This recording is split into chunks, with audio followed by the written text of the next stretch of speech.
Good evening, good evening. Thank you so much for joining me. This is the lovely podcast, The Endurance of Labor Laws. I am your lovely host, Lesley Sullivan. Have been away for a couple of days, but that is okay. Let's go ahead and get started on this. This is episode 38. So let's go ahead and take a look at this one. But first of all, let me give a shout out to my listeners. So let me go to that list because I love you guys. You guys are awesome. So let's see here. Give a big shout out to Texas, Oklahoma, Colorado. Good to see you there. Love you. Pennsylvania and New York. That is wonderful. All right. Let's go ahead and get started on this current episode. And we are looking at the Transport Workers Union of America. So let's look at the basics here. It was founded in 1934. They are headquartered in Washington, D.C. They have a location in the United States. As of 2020, they have 139,686 members. John Samuelson is the international president. They have affiliations with the AFL-CIO. So it says here, Transport Workers Union of America, also known as TWU, is a United States labor union that was founded in 1934 by subway workers in New York City, then expanded to represent transit employees in other cities, primarily in the eastern United States. It says here, TWU established a reputation for militancy and for left-wing politics and was one of the first unions to join the Congress of Industrial Organizations. That concerns me right off the bat, that they are known for being militant and left-wing. That's very concerning because that's not the American way. And I know if there are people from other countries listening in, there are so many people in other countries that think America is just all about military. That is not true. Our first and foremost goal as Americans is freedom. And sometimes you have to fight for that freedom. But here's the thing. Not all of us are military-minded. Actually, very few of us are military-minded. It's usually just people in the military that are military-minded and maybe their families, like their spouses and their kids. And that's unfortunate in terms of their spouses and kids, unless they're also in the military, because what ends up happening is when you have someone that is serving in the military and they have a family, sometimes their family takes on the characteristics of being aggressive as a military family. It's kind of weird. Kind of like they call them military brats when they have kids that how I word this? Like, let's say, for example, you have a father or a mother that is serving in the military and they have kids. Those kids are typically called military brats because they have to move with their parents from military base to military base. So basically, they don't really have a normal childhood. And I can almost always tell whenever I'm working with someone that was a military brat because they just have this mindset that's not really... for lack of a better way of saying it, it's not a normal American mindset. It's kind of like they're right, you're wrong all the time, and they act like they're military when they haven't even served in the military. And I'll give an example of this from my work experience.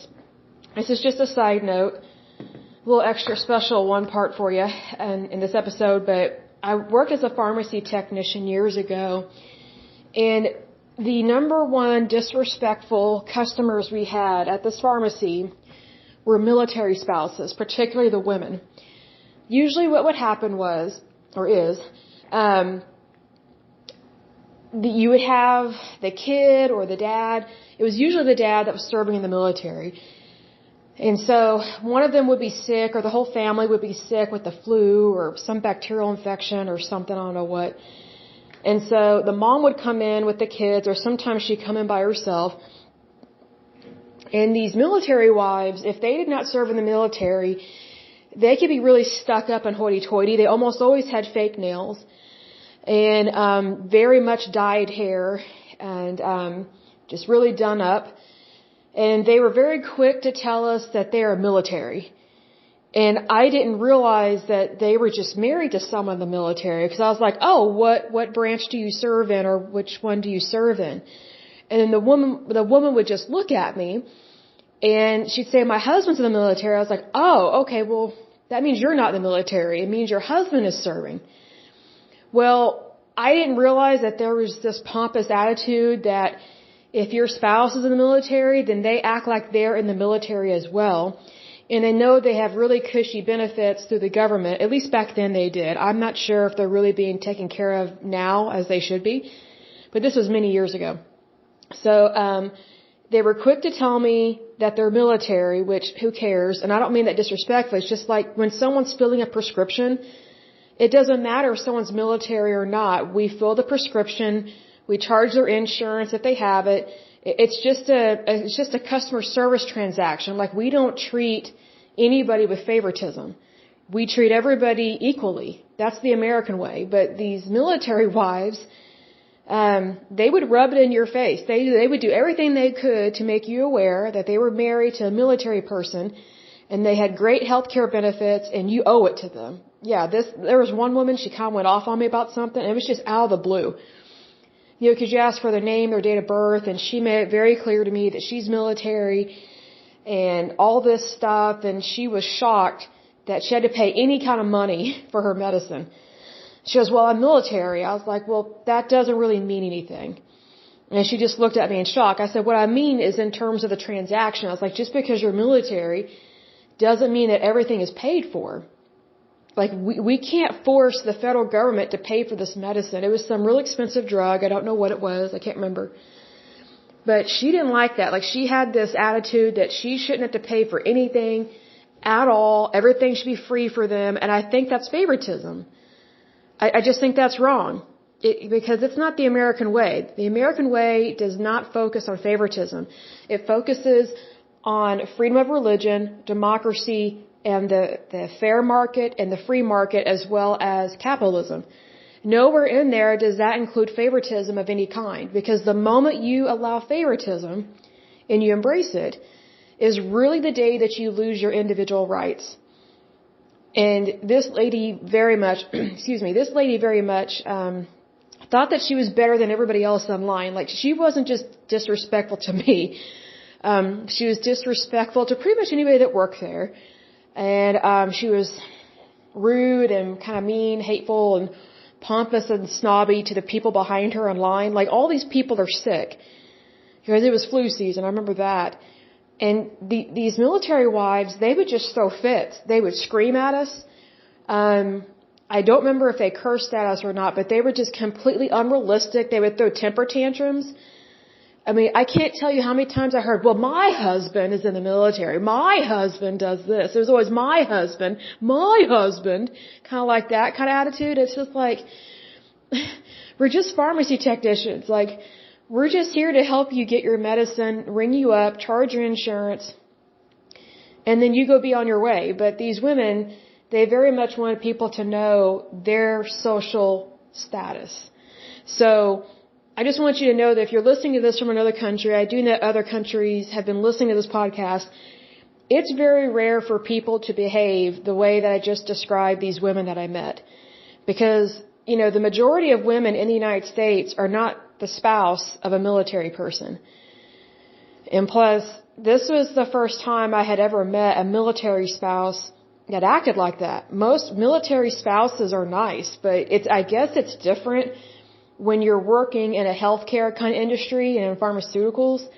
I guess you see how people really are, or how they like to think they are, and it was really weird. I had never seen that before. Like, before that experience, I had a wonderful opinion of the military, of the people and their spouses and their families. I mean, and after that, I was just like, what kind of entitlement programs have we been creating for people that aren't really serving our country? And I mean that towards their spouses and their kids. Like, to me, they just kind of came across as takers because they were so stuck up. Like, they're completely ungrateful. And what this woman and these other women that were married to these guys that were in the military, what they failed to realize was that the reason why they have such good benefits is because it's being paid by taxpayers. Basically, us, the rest of the society or the rest of the population, that's being taxed, and taxed heavily sometimes, to pay for these cushy benefits that we don't even get to have. So, I don't know how else to describe this, but it's kind of those things like, I don't agree with entitlements. I don't agree with bureaucracies. I do want the VA and our military to get the best possible health care, but not because of favoritism. Everybody in the United States that's a citizen should have access to great health care because we're the ones who are paying for it. If you're here and you're here illegally, you're going to get good health care anyway. I just wish you would pay your bill because when you don't pay those bills and you're not here legally, you don't have health insurance, guess who pays those bills? The rest of us. That cost gets put on the rest of us and that creates inflation. So if you're here illegally, please do us a favor and either leave and come back and be legal or find a way to become legal, like get a really good lawyer and start paying your taxes, start paying your fair share into our society. Because I think that there's kind of a similarity, I've noticed this, especially statistically with this, because I look at data and stuff. It's very interesting when you have the pompous snobs of military wives, they have this, I shouldn't have to pay this attitude. That's some of the same attitude that sometimes illegals have, except illegals are not pompous and snobby. I haven't met any illegals that are pompous and snobby. They just don't have the correct perception that things cost money. A lot of these people that are here illegally, mostly from South America and from Spanish-speaking countries, we have a lot of them that are from there. I very rarely, I'll put it this way, I've never met an illegal that was from Europe or from Pakistan or from India or from China. Like all those other places, they do everything by the book. Like they're here legally. They have a permit and everything. The illegal ones that I've met, all of them have been Spanish-speaking, and they're from South America or Central America, and I understand their countries are strapped for cash, but that's because their countries are corrupt. And so what happens is these people come here illegally, they cross our borders, which is a federal offense, it's a federal crime. And so they should be deported immediately. But so they come across our borders, and then they're not paying into the system. Well, the reason why they're not paying into the system is because they're not citizens, but yet they're partaking of our medical care. Well, our medical care is for citizens of the United States. It's not for anybody and everybody that just walks across the border and comes here illegally. Like, things cost money. Like, our health insurance in this country is not cheap, but the reason why is because you get what you pay for. Like, do you want the bottom of the barrel health insurance or do you want the best of the best? So, I think it's one of those things that, it's like I was saying earlier, and I know this is a tangent, but you just kind of have to remember that when you prop up one group, you're suppressing everybody else below them. That's not the American way. And that's why I'm concerned about when it says that this union, the TWU, has a reputation for militancy and for left-wing politics. Because we know from times past that whenever they are militant and left-wing, they're almost always giving lots of money to the Democratic Party. They're almost always, very liberal, which means that they're not really following the Constitution of the United States. They want to change it. They want to manipulate. Some of them probably want to rip up the Constitution of the United States, which would be horrible. But it's just one of those things that you have to be careful what you support. Because whatever you support is a direct reflection of you. So, for example, I support my country. I love my country. I believe in my country. I believe in the laws of the land. I obey the laws of the land.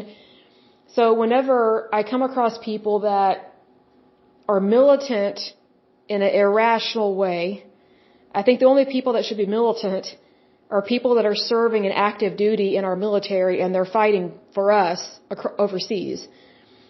So whenever I see that a union is being militant, that's completely inappropriate because, just think about who are they being military or militant against? That's what you have to ask. And why would a union that's in the United States be for left-wing politics when you have more freedom in a conservative way?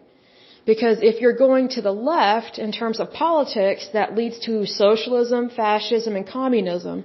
It starts with socialism and then it revs up and rolls into other things. We've seen that in the past with other countries. In the United States, we were not founded on any of that. we were founded on democracy. Even though this group has a right to be a group, it's very concerning that they already have a reputation for militancy, which, as we go through this article, is probably going to be geared towards other unions. Probably is going to be about jurisdictional battles. It's probably going to be militant towards employers, which I think is wrong. It's probably going to be militant towards people that are non-union members, meaning they call them scabs, which is a horrible name to call somebody. It's derogatory, and it's technically a defamation of character. So we will go on and finish this article, but I just wanted to mention that, there's a time and place to be militant. And it's not in a union. And it's not in the workplace. And side note, it's also not at a pharmacy when you're picking up your prescriptions. Because I'm telling you, these women looked and sounded nuts. Even the pharmacist couldn't stand them. Like, they could spot them a mile away walking up to our counter. It was horrible. Because the pharmacists were like, here we go again. The military moms. Like, it was just like, it was just so intense. And it was embarrassing.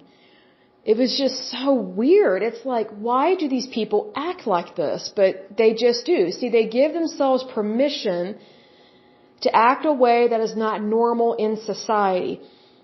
That's very similar to these unions that are militant and that are left-wing. They are giving themselves permission to act in a way that is not considered normal behavior in our society. But because our society is a free society, we do have a free society here in the United States, they have every right to act that way unless they push the envelope too far and they violate laws, rules, or regulations on a state, local, or federal level. But I'll put it this way, I don't associate with people that act militant, even if they are extremely conservative, like those crazy people that own a bunch of guns and live out in the country and think that, the world's going to end and the stock market's going to crash and, the only thing that's going to matter are all those prepared meals that you have, whatever they're called. I mean, it's just like, those people are just as crazy as the far left people. I think there are crazy people in every group. I just think that we need to be bold enough and serious enough about the safety of our country and the safety of our jobs to call them out on their behavior, especially when it's really wrong and when it's not grounded on normalcy and it's not grounded on our Constitution of the United States. Because regardless of what we believe in personally, and regardless of what faith we practice, regardless of what walk of life we are from, all of us are supposed to practice goodness and kindness and due diligence every day of our lives. And I think one of the sad things about COVID, besides thousands upon thousands of people dying, is, when we had to be shut up in our homes and we couldn't really be a part of society, I was really concerned that whenever the states start opening back up and people start going back to work, I was very concerned that people were not going to be normal. Because I kind of figured there was going to be a lot of cabin fever, so to speak. And I wondered if people were going to be like grizzly bears that have come out of hibernation. And a lot of them were. There have been some problems in our society with people not adjusting back to pre-COVID times. They've just kind of accepted this turbulent lifestyle because of some stupid pandemic. And I don't mean that disrespectfully, but it really is stupid to me to completely change your lifestyle and live in a horrible, hateful, unkind manner just because of a pandemic. I don't think there's any excuse to live that kind of way. I would think that when the pandemic is over, and it is over, just because there are variants, there's nothing new to disease. That's what it does. We know from previous podcasts, we talked about this. The way that a virus works is it replicates and it mutates. That's how it stays alive. It's no different than the flu.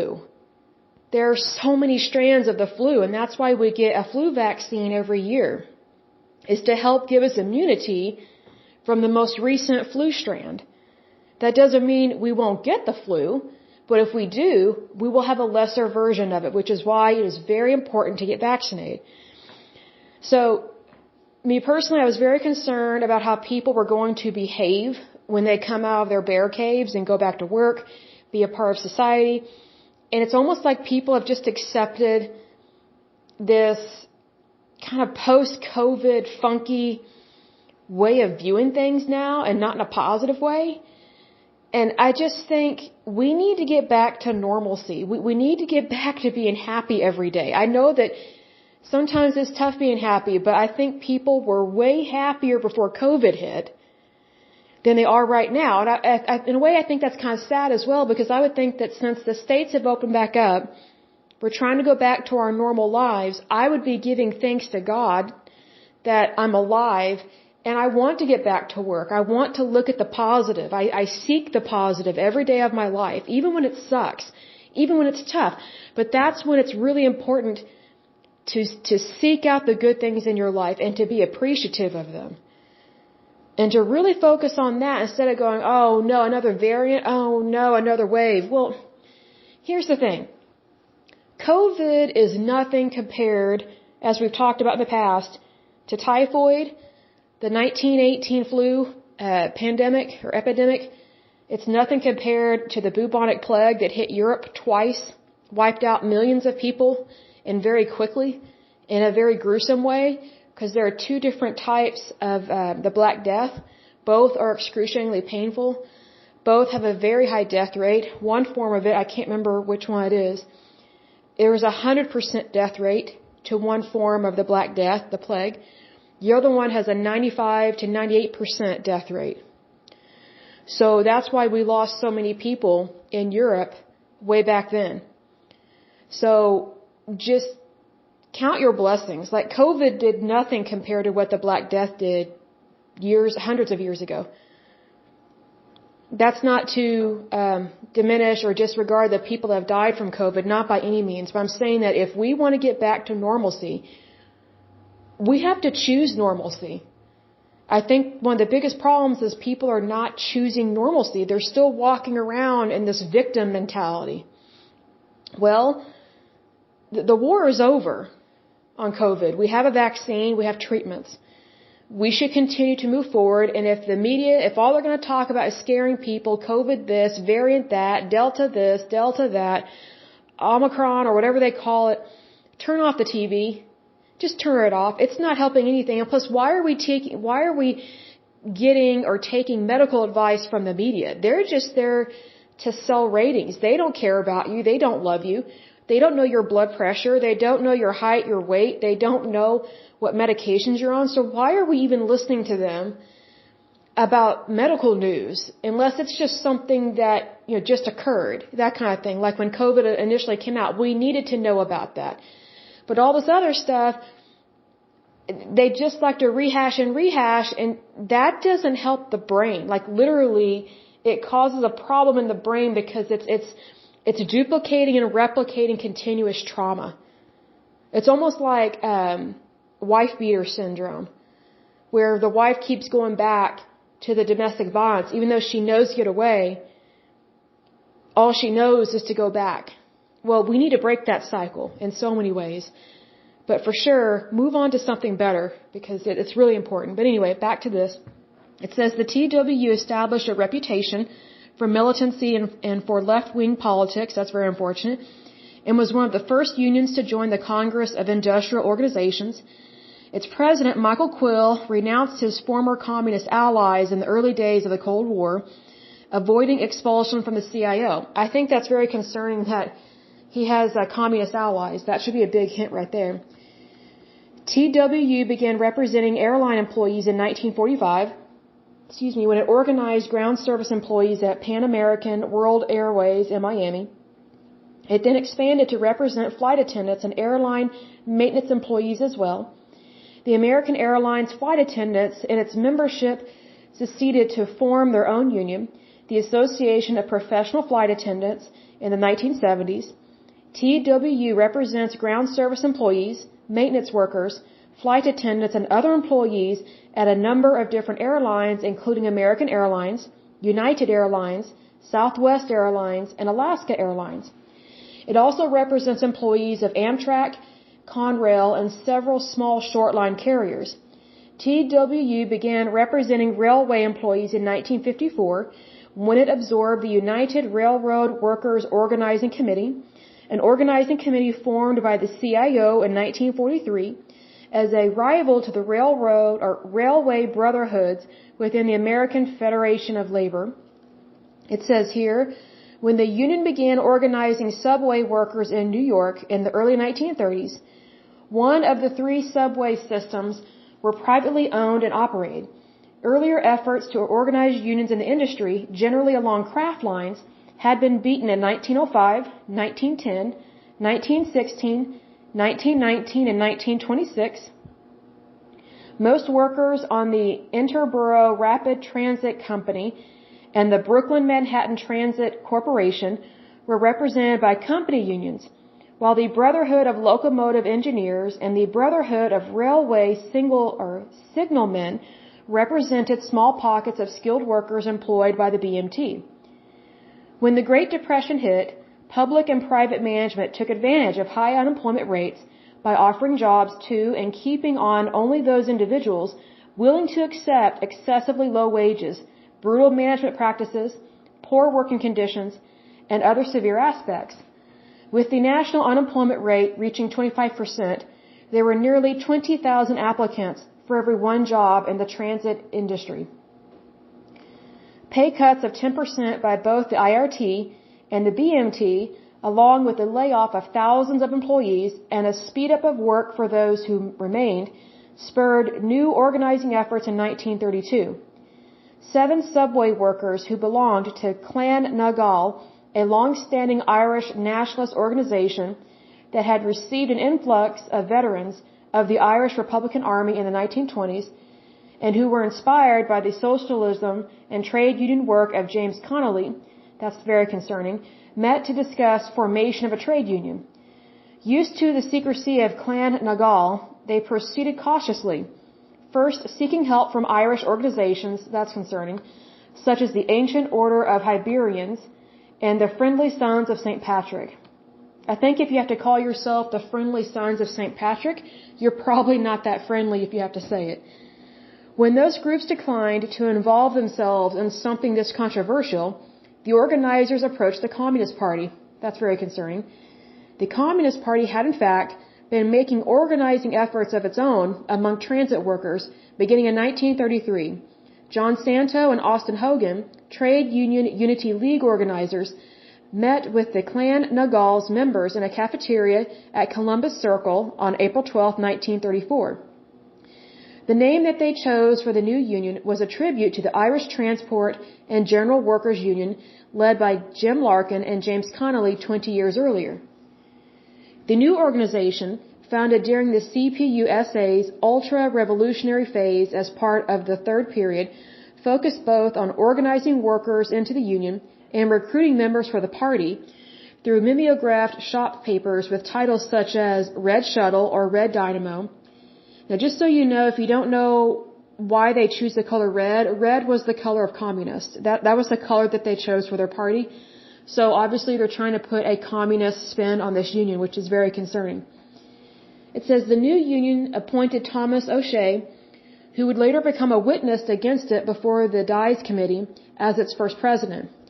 The TWU declared its aim to represent all public transit workers in the city, regardless of craft, and campaigned to reverse the 10% wage cut, increase wages to meet increases in the cost of living, limit the work week to 40 hours, and hire more workers to eliminate the speed up, and to establish safe and sanitary working conditions. Now, all of that I agree with, because I think that's a basic way to have a good job. All those things are good. And honorable. That's really good. The union proceeded clandestinely, forming small groups of trusted friends in order to keep informers at bay, meeting in isolated locations and in subway tunnels. Even so, the IRT managed to infiltrate spies into the organization, as the union discovered when it obtained some of the company's files from sympathetic sources. One of the workers who had been in attendance at early meetings, Michael J. Quill, quickly attained leadership in this fledgling organization. One of the few who was willing to accept identification as a union activist, He also spread the word about the new union by handing out flyers and delivering soapbox speeches in front of company facilities. His abilities in public speaking and playing to the media boosted his effectiveness and the overall draw of the union. Another prominent figure in early union history was Douglas McMahon, who led a group of lieutenants assisting Quill. After a year of organizing, the union formed a delegates council made up of representatives from sections of the system. The new union nearly floundered. However, when Santo and Hogan, delivering the news of a change in party line as the third period gave way to the Popular Front era, directed O'Shea and Quill to abandon efforts to form a new union and to run instead for office in the IRT company union, the Interborough Brotherhood. Quill denounced the plan to the point that he was nearly expelled from the union. Quill came around, however, by the next party meeting and began attending Brotherhood meetings, while still recruiting workers there to join the TWU. TWU members succeeded, in fact, in turning Brotherhood meetings into a platform for the new union. The Brotherhood had agreed to a new pension program to replace the one that the IRT had created during the 1916 strike. The new plan, which went into effect in 1934, shifted most of the cost to workers. TWU activists attacked the plan and the pay cut from 2 years before at Brotherhood meetings that hundreds of IRT employees attended, taking over the platform at some meetings and holding large rallies outside the meeting hall in other cases. The first significant strike by the newly formed union was in 1935. Previous strike attempts in 1905, 1910, 1916, and 1919 were crushed by the transit company's use of hired goons who intimidated and violently attacked any who opposed the transit companies. Now that is a horrible thing to do, to hire anyone to do such things. That was very cruel and sick. It is very much horribly wrong. On July 9th, 1935, however, the squeegee strike demonstrated the power of the union. Management at the Jerome Avenue barn in the Bronx attempted to make the cleaning crews work faster by forcing the use of a 14-inch squeegee instead of the customary 10-inch tool. When 6 car cleaners were fired for insubordination, a 2-day walkout inspired by the TWU caused the management to acquiesce and reinstate the workers. A second incident that helped establish the union's reputation among transit workers was initiated the next month by the IRT, when Quill and a number of colleagues were jumped by goons at Grand Central Station. Strangely, this led to Quill and 4 other union activists, including Herbert C. Holstrom, Thomas O'Shea, Patrick McHugh, and Serafino Machado being arrested for inciting a riot. The charges were later quickly dismissed by a court. Nonetheless, the incident was retold in the media and at various work locations, where it epitomized and typified the cumulative history of abuses suffered by transit workers throughout the city. Organizing among the more dispersed transit workers outside the powerhouses, machine shops, and car barns proved to be more challenging. The union relied to some extent on the network of Clan Nagal members scattered throughout the IRT. Those workers could appeal, using the prestige of their past association with the Irish Republican Army, to the thousands of Irish workers around them. The clandestine style of the IRA both aided in organizing fearful workers and attracted them by imbuing the organization with the mystique of secrecy and intrigue. This article is not written the best, but we're still going to work through it. At the same time, Santo and Hogan recruited transit workers into the Communist Party, that's concerning, which organized along similar lines. The party began taking a far less visible role, however, as the organizing drive picked up steam and as the party entered the Popular Front era. The Communist Party stopped publishing its shop papers after some workers complained that they were hurting the union's organizing drive. While Communist Party members still provided much of the leadership for the union, that is scary, they refrained from identifying themselves as such, probably because they wanted people to join. Later, the party directed the union to seek affiliation within the American Federation of Labor, which it finally did in 1936, after unsuccessful negotiations with the Amalgamated Association of Street Railway Employees by becoming Lodge 1547 of the International Association of Machinists. The union did so, but did not relinquish any significant amount of its autonomy during what proved to be a short-lived relationship. Goes on to say, the union continued its patient organizing campaign until January 23, 1937, when the BMT fired 2 union members at the Kent Avenue Powerhouse plant in Brooklyn for union activity. The TW at the time had no more than 35 members out of more than 500 workers there. 2 days later, however, at 3 p.m., the 498 employees there, all wearing TW buttons, began a sit-down strike, seizing control of the plant until management reinstated the workers it had fired. Other BMT employees established a picket line outside the plant and defended it from the efforts of the police to retake it, while helping to supply the workers inside with food supplied by the Retail Clerks Union. The union then gave the BMT a deadline: reinstate the 3 fired engineers by 6 a.m. the next day, or they would shut off the electricity for the system, affecting 2.4 million BMT riders. So that's one thing I don't like about unions. When they have too much power, they literally have too much power. And this is affecting a type of utility. It's a transit worker, but they're also affecting people that need to get to and from work, which is really horrible to do that to people.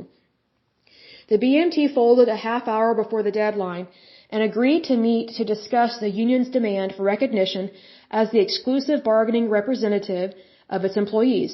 While the union did not win that demand, its victory at Kent Avenue established it as the de facto representative of these workers and, in time, all of the BMT's employees. Also, this marked the beginning of the end of the harsh treatment of transit workers in the nation's largest city. The TW severed its relations with the machinists and joined the CIO as a national union on May 10, 1937.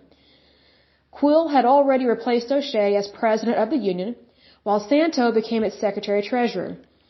The union won an NLRB-conducted election among the IRT's 13,500 employees by landslide in May, then grew to 43,000 members by June of that year, as it now had more than half of the employees of all of the 3 subway lines, several bus and streetcar companies, and 7 major taxicab companies signed up as members. The union also won recognition for most of the BMT's employees, although they found this more difficult.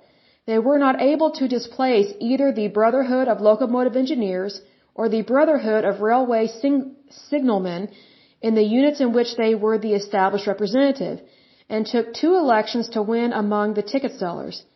The union had grown from 8,000 to 30,000 members in a year. That's actually quite impressive, but also concerning, because whenever you see something growing really rapidly, that always gets my concern, especially with unions. The next section is about public ownership. It says the union soon faced a serious challenge to its newly won status as representative of the employees of the IRT and BMT when the city bought those lines in 1938. The union had already discovered that the City Board of Transportation, which ran the smaller independent subway system, was as dismissive of unions as the private lines, even though 2 of the 3 members had union backgrounds before they entered politics. Needless to say, sometimes politics changes people and not always for the better. Mayor Ferrarello LaGuardia, who had represented the Amalgamated Clothing Workers as a lawyer in private practice 20 years earlier, and who had received labor support in running for mayor of New York, was likewise hostile to any union of city employees that could not be bent to his will, and contemptuous of those that could. Even though the TW, in coalition with the Amalgamated Association, swept the election to determine which union should represent the IND's employees, the board refused to bargain with it. LaGuardia invited the Brotherhood of Railroad Trainmen to represent the motormen, but had to retreat when Roy Wilkins of the NAACP pointed out that this brotherhood did not allow African American workers to join. That's very sad because it's extremely racist. While the TW did. The union's organizing drive on the IND, however, stalled in the face of official opposition. The city's plan to buy the IRT and BMT threatened even greater problems. However, since the city, as a prospective employer, not only threatened to refuse to recognize the TW, but argued that collective bargaining was inappropriate for civil service employees. In addition, public ownership would make both the closed shop and the right to strike unlawful. The union, faced with a challenge to its very existence, threatened to strike if the mayor went through with this plan. With the support of the national CIO, the union was able to maintain its collective bargaining agreements and the right to represent the IRT and BMT employees after the city took over those systems in 1940. The union soon found itself struggling with the special problems of creating a civil service system for thousands of employees while providing representation for thousands of workers who faced problems with meeting the city's new naturalization and medical requirements. But the union lost ground among its members, both in terms of actual numbers after it lost the closed shop and in terms of actual support, since many workers who may have remained members saw the union as less important now that they had the seemingly job security that civil service staffs promised, and the union had lost the right to strike. The union did not, however, concede the last point. After winning a contentious strike against the privately owned bus companies in early 1941, during which LaGuardia had announced plans to have the police guard strikebreakers in the event that the companies attempted to operate, the union made public preparations for a strike against the city if it challenged the union's right to represent these employees or to roll back their contract rights. LaGuardia responded by directing the police department to develop plans to run the subways in the event of a strike and supporting legislation that made it a crime for workers to leave transit equipment unattended. LaGuardia went further and announced that while workers could choose organizations to represent them, the city had no obligation to recognize those organizations as the executive representative of those workers or to engage in collective bargaining with them. In the end, the adversaries resolved their differences, but in a very ambiguous way, through intermediaries without actually settling the key issues. With the intervention of the Roosevelt administration and the national leadership of the CIO, the city agreed in a series of telegrams exchanged in June 1941 between LaGuardia and Philip Murray of the CIO to maintain the status quo under the collective bargaining agreements with the TWU that the city had assumed, while agreeing to disagree as to whether they would bargain in the future. The parties also differed on practical details. The city took the position that promotions would be made according to civil service requirements. The CIO took the position that seniority provisions would still govern. The union not only survived, but regained much of the ground it had lost among transit workers during the next 4 years. The next section is internal and external pressures. At the same time that the union was fighting LaGuardia, it found itself challenged by dissidents within the union and the Association of Catholic Trade Unionists and rival unions outside it. The CPUSA's dominant position within its officialdom and staff was the galvanizing issue. Quill and the union leadership gave their opponents all the ammunition they needed by following the changes in the CPUSA's foreign policy, moving to a militant policy after the Molotov-Ribbentrop Pact in 1939, then coming out against strikes after the Nazi invasion of the Soviet Union in 1941. The United States entry into the war, however, largely smoothed over many of these differences, even narrowing the union's differences with the LaGuardia administration by restoring the Grand Popular Front coalition to some of its former influence. Quill disposed of his internal critics by bringing union charges against more than 100 opponents. The union also drove off a somewhat clumsy attempt by District 50 of the United Mine Workers of America, which had organized utility workers and other urban workers far removed from the coal fields to replace the TWU. The union also strengthened its relationship with the African American community. The union, which faced significant resistance within its own predominantly white membership to elimination of employment discrimination against blacks, nonetheless joined the NAACP, the National Negro Congress, and Adam Clayton Powell Jr. in pressuring privately owned bus companies, the other transit companies, to allow blacks to work in positions other than the porter and heavy maintenance positions in which they had been relegated. The union negotiated strong language in 1941 requiring the companies to set quotas for the hiring of black mechanics and drivers to undo the historic exclusion of blacks from those positions. The union also adopted a strong civil rights platform calling for national legislation and combating racism in its own ranks. I'm going to pause it for a moment and get a drink of water. I'll be right back. Okay, I'm back. The next section is about expansion.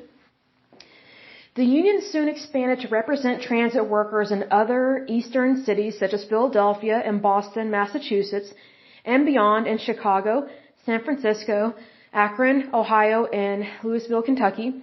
The Philadelphia organizing drive, held during World War II, was especially difficult. The incumbent union, the Philadelphia Rapid Transit Employees Union, and the Amalgamated Association, TWU's AFL rival, both seized on the resistance of many white employees to government-ordered elimination of job discrimination against blacks to argue that a vote for TWU is a vote for Negroes to get your jobs. The AFL's organizers disrupted TWU's meetings and in a few cases beat up TWU supporters. The TWU nonetheless won the election on March 14, 1944, and soon entered into a collective bargaining agreement covering 9,000 workers. The uproar over integration did not go away, however, after the election. On the contrary, some of the leaders of the PRTEU, which now represented only the company's clerical employees, called a strike that managed to shut down the transit company's operations, despite the opposition of the TWU, when the company began training 8 black workers as motormen.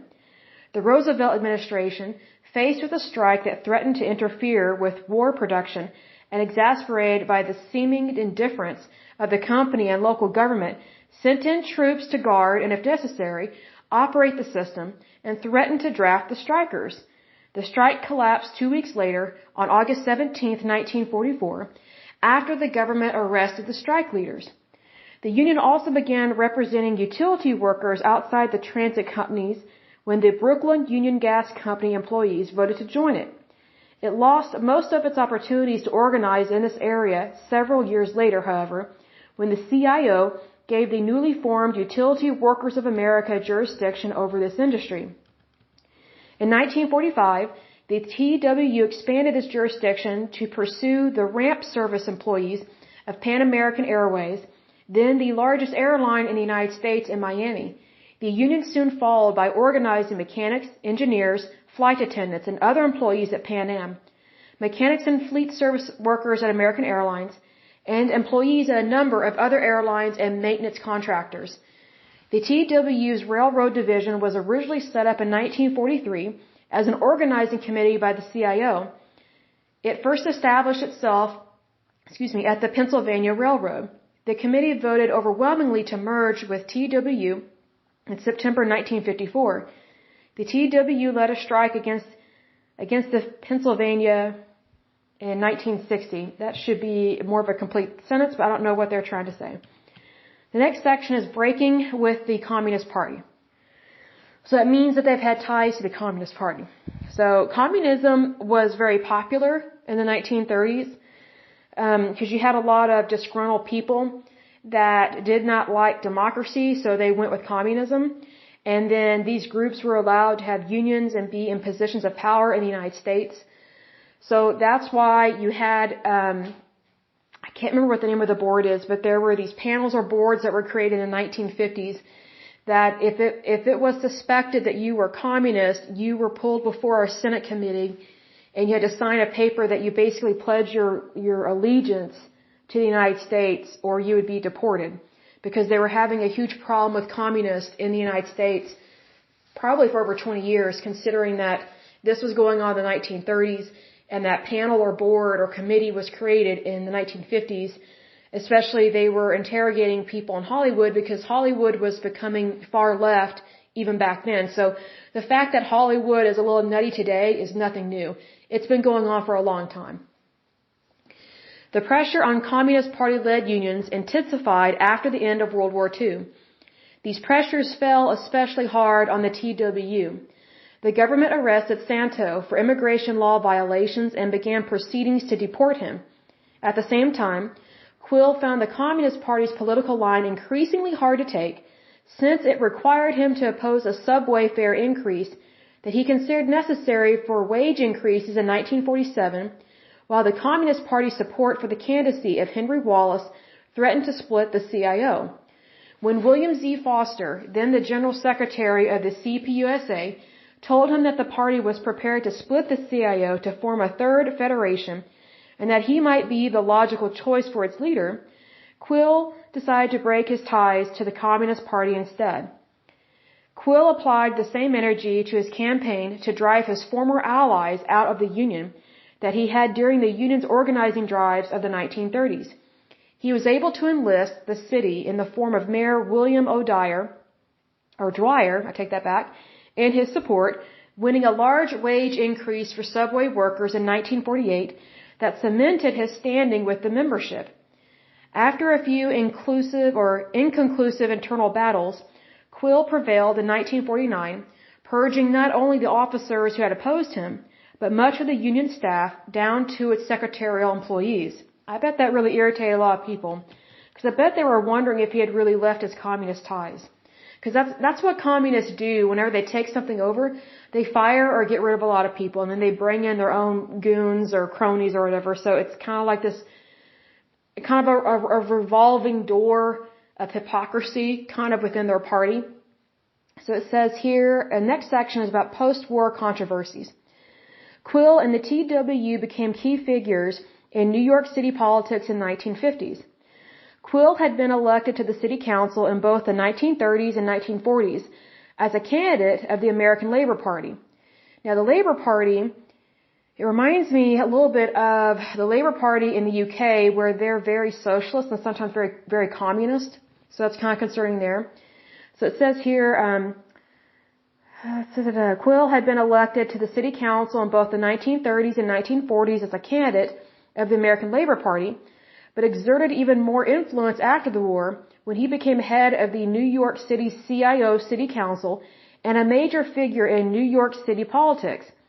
He was a key supporter of Robert F. Wagner Jr.'s campaign for mayor of New York and became a lightning rod based on his radical past for Wagner's Republican opponent and unfavorable press attention. While the union repeatedly threatened to take the subway workers out on strike, it managed to settle with the Wagner administration short of a strike on each occasion. The TW did not have the same success with the administration of John V. Lindsay, who took office in 1966. Lindsay decided to take on the TW, provoking a 12-day strike. The world's largest subway and bus systems, serving 8 million people daily, came to a complete halt. That's the problem with unions. When you put them in charge of utilities or railroads or railways, anything to do like that, they can completely stop your city, and that's completely wrong and selfish and horrible. The city obtained an injunction prohibiting the strike and succeeded in imprisoning Quill and even other leaders of the TW and the Amalgamate Association, which joined in the stoppage for contempt of court. Quill did not waver, saying that the judge could drop dead in his black robes. That's a horrible, hateful thing to say. I think that shows the true communist in him. And successfully held out for a sizable wage increase for the union. Meanwhile, customers can't get to work. As it turns out, however, the judge survived Quill, who died 2 days after the union's victory celebration. I don't mean to laugh, but that's kind of funny. He was buried after a service at St. Patrick's Cathedral, New York, so I'm guessing he was Catholic. His casket draped by the Irish tricolor. Oh, he probably was Catholic because he's Irish, if that's what it is. Goes on to say, Secretary-Treasurer Matthew Guanin succeeded Quill. Douglas McMahon, who had returned to the Union after being purged in 1949, became the new Secretary-Treasurer. So it's like they can't get rid of these people. They just keep coming back, kind of like a cold.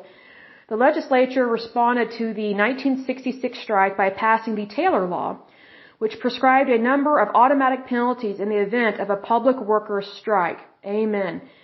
The union was, however, able to use the power it had shown in the 1966 strike to make significant gains in later negotiations with the city. The TW has continued to organize airline workers after its first success at Pan Am in 1945. The union continues to face internal challenges from workers within the union, especially skilled machinists, and from external rivals, in particular the Aircraft Mechanics Fraternal Association. Now, just FYI, probably one of the reasons why they're having a problem with this other association or union, think about the name, Aircraft Mechanics Fraternal Association. So it's kind of one of those, kind of reminds me of the Masons Lodge kind of thing, kind of a cult brotherhood. So they're very manipulative, very controlling, and I personally would not trust an organization that has that title because they tend to have a lot of problems, unfortunately. They do more bad than good, I guess is the better way to say it. Then let's see here. It just talks about some of the things that happened in the 2000s. I don't think we need to go into that.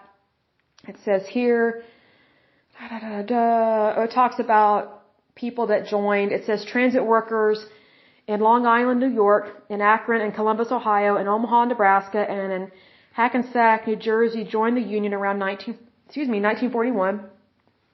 After a 7-year struggle to organize, Philadelphia, Pennsylvania joined the TWU in 1944, Houston, Texas in 1947, and San Francisco, California in 1950. Ann Arbor, Michigan, and Miami, Florida joined much later. Expansion also came in the form of other industries, namely the railroads, air transportation, public utility, and university service employees also joined the union. In 1941, Brooklyn Union Gas employees joined, followed by the blue-collar workers of Columbia University 2 years later. In 1945, the workers of Pan American World Airways joined the TWU with the union's successful negotiation of a collective bargaining agreement 3 years in the making. Workers of American Airlines joined a year later in 1946. In 1954, members of the United Railroad Workers Organizing Committee, formed in 1943 by the old CIO, voted to join the TWU. Today, the union represents employees of many other railroad companies, including Conrail, Amtrak, SEPTA, Metro North, and PATH. And then it lists all their international union presidents. But that is pretty much it for this article. It's kind of a long one, but very interesting. I think it just brings to mind that whenever you're founding something, basically from a communist point of view, they're almost always going to be militant. They're not going to really handle things in the best manner, because anything that's being handled in the communist way is not the American way. Do I agree that people should get paid more money? Yes, but to hold America by the throat and shake down customers for that pay, I think is completely wrong, unlawful, and unethical. And that's basically what they're doing when they go on strike like that. When millions of people can't get to their jobs, they can't get to their homes because of public transportation going on strike. And I am reminded of a show. I love this show. It's called Are You Being Served? It's a BBC show from the 1970s. There's one episode that I remember seeing it as a little kid. It was on reruns on OETA, PBS, Channel 13 here in Oklahoma City, Oklahoma. And I remember watching the reruns of it. I just love that show. It's so funny.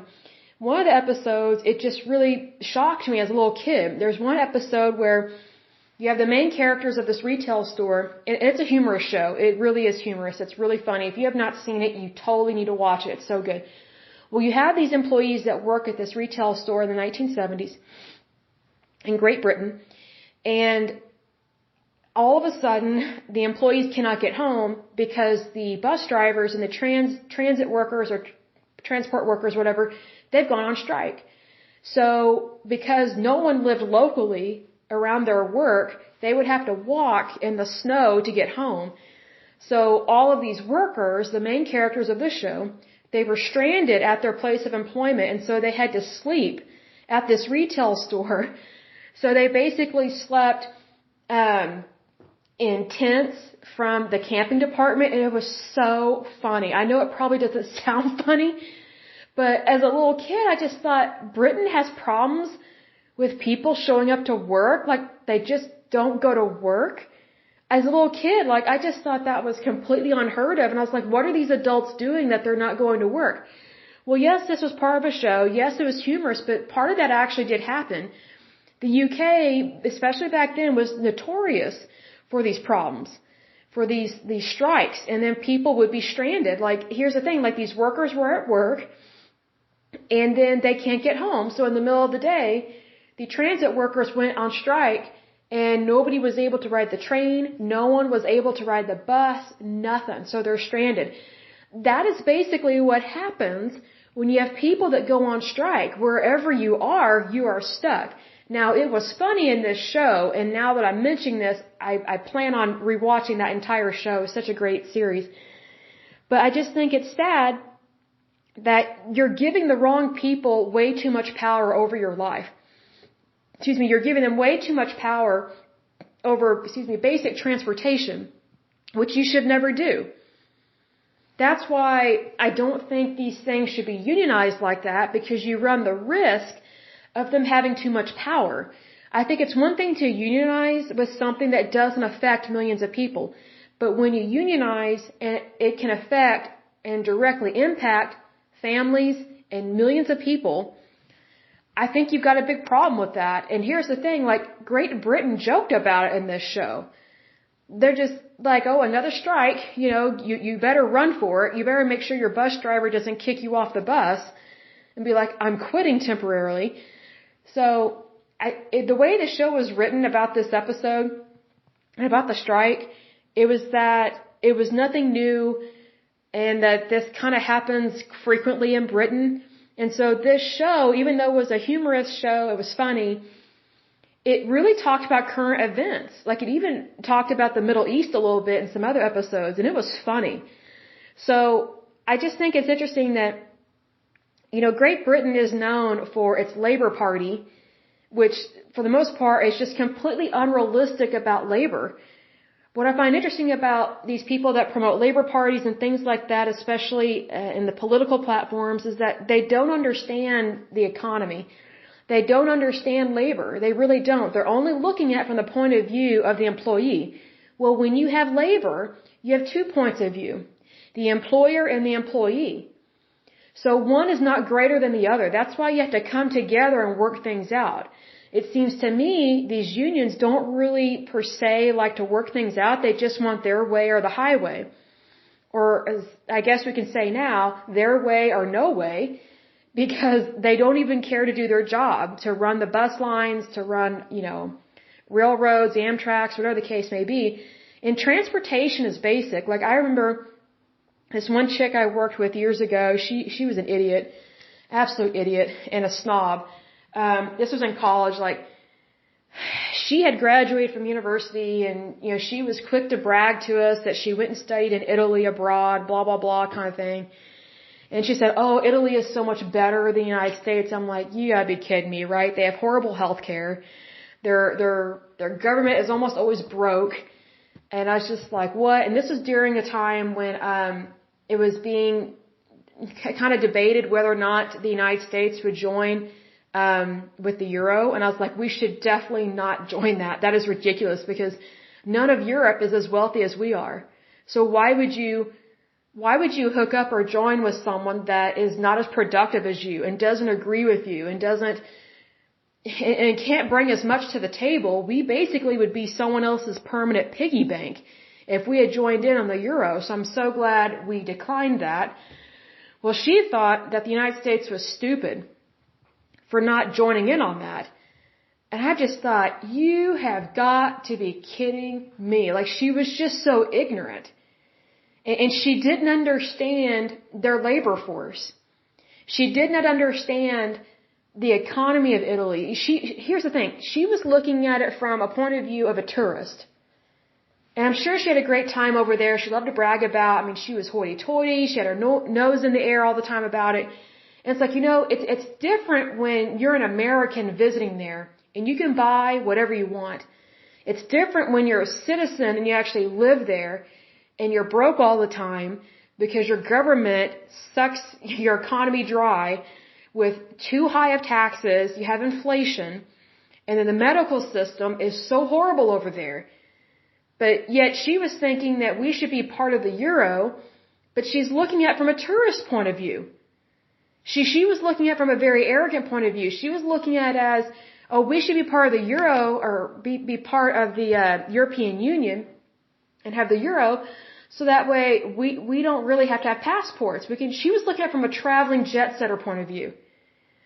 It's like, well, that's not the appropriate way to run your country.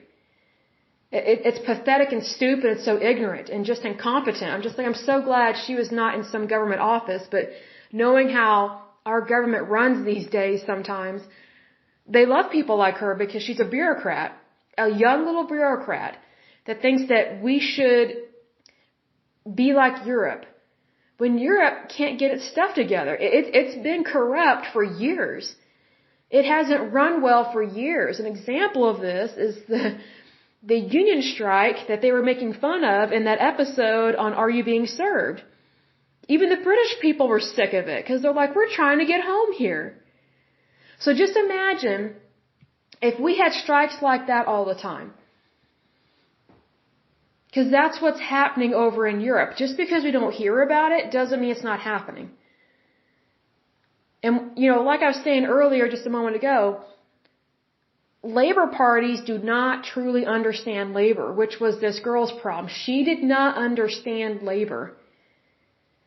She was just looking at things through rose-tinted glasses, as they say. Well, if you really want to help labor, you need to look at the economy. You need to look at it from a business point of view. Why not have a business party? Not a labor party, because here's the thing, if you have a business party, guess what? Your workers have more rights because there's more competition in your economy.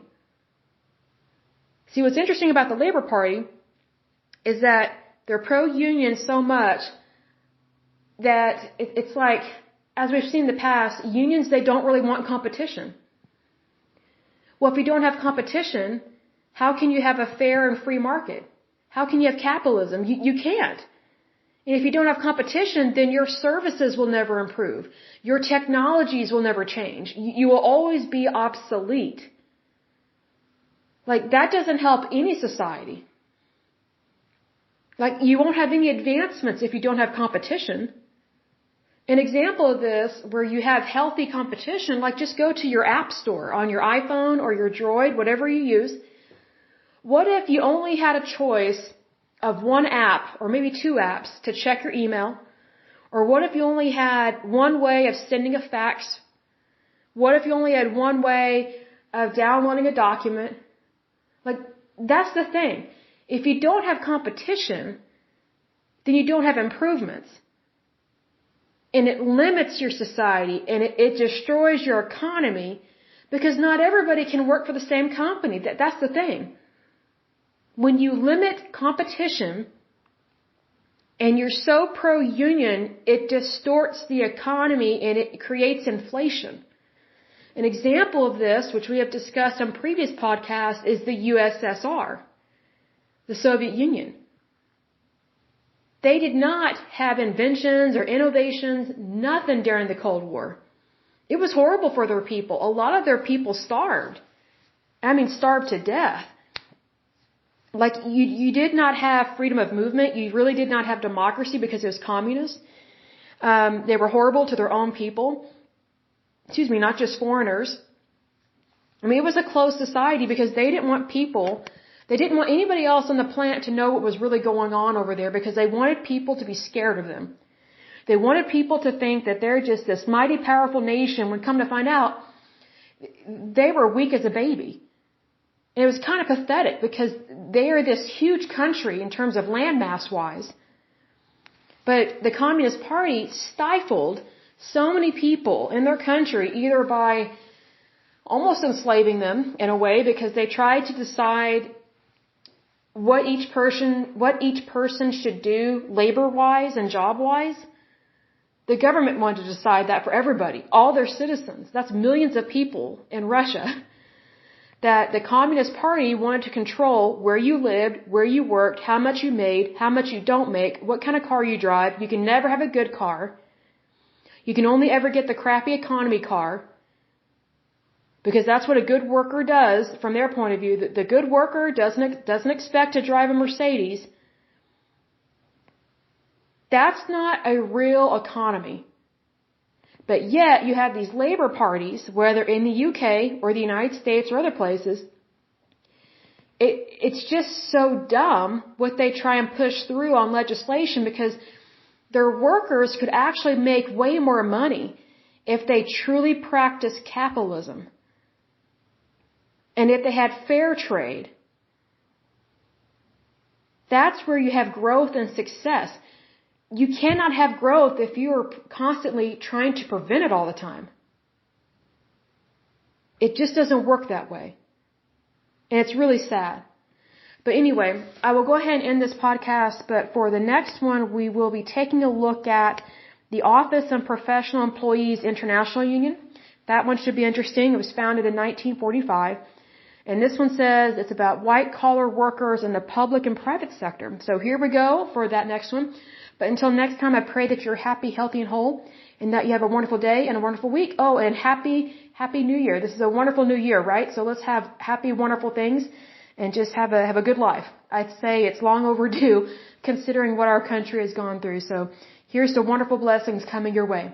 So until next time, ciao.